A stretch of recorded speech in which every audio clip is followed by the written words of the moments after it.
Hello, this is Mike from AskTractorMike.com. Today we're going to talk about why should I buy a 40 horsepower tractor. And the first thing we've got to do is define what that is. And I'll tell you why. Some of the smaller frame tractors, the 30 to 35 horse tractors, actually get close to 40 horse, and there may be some that actually have a smaller frame 40 horsepower tractor, and that's not what we're talking about today. And the best way to tell is to look at the bucket on the front of the loader. If it's a 5 to a 5.5 foot bucket, it's on a smaller frame. That's not what I'm talking about today. If it's got a 6 foot bucket, it's a 40 horse tractor in the next frame size up from the 30 horse tractor, and that's what I'm talking about today. Now, on the top end, there are some of the utility tractors, the bigger farming type tractors that dip down in the 40 horse range. And the way you usually tell them apart, and not always on this, they'll usually have agricultural tires on the back of them, the deep lug tires. What we're talking about is a compact tractor. It's got a 6 foot bucket on the front. It usually, almost always, has the R4 industrial tires on the back, and that's what I'm talking about today. Well, why should I buy a tractor of this size? Well, first off, this is one of the fastest growing ranges of tractors in North America right now.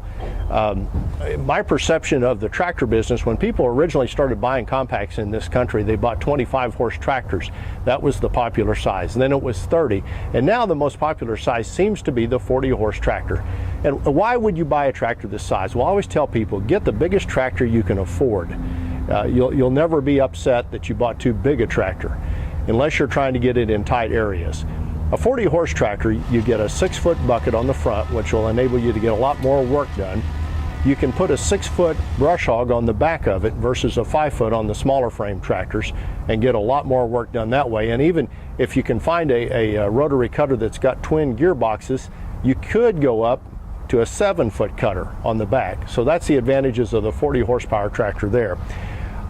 Most 40 horsepower tractors on the 3-point on the back have a lift capacity of somewhere around 2,000 to 2,200 pounds.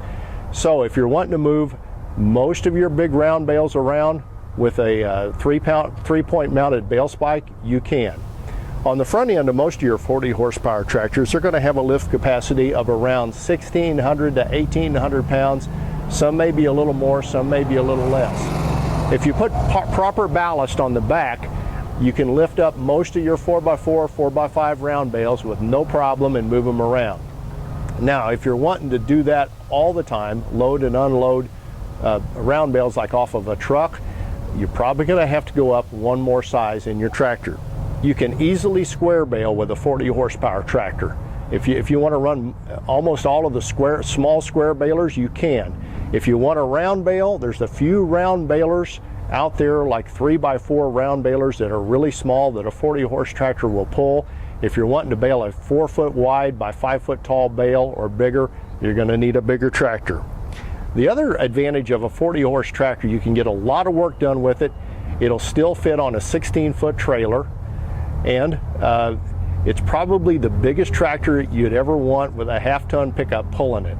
And I shudder to tell you that, because I wouldn't be comfortable pulling a 40 horse tractor around with a half-ton truck, but I've seen it done, and it can be done. Any bigger tractor, you need at least a 3/4 ton truck in front of it. The 40 horsepower tractor is an extremely popular size. It'll get a lot of work done. It's the size I own and the size I recommend if you can afford it for most people.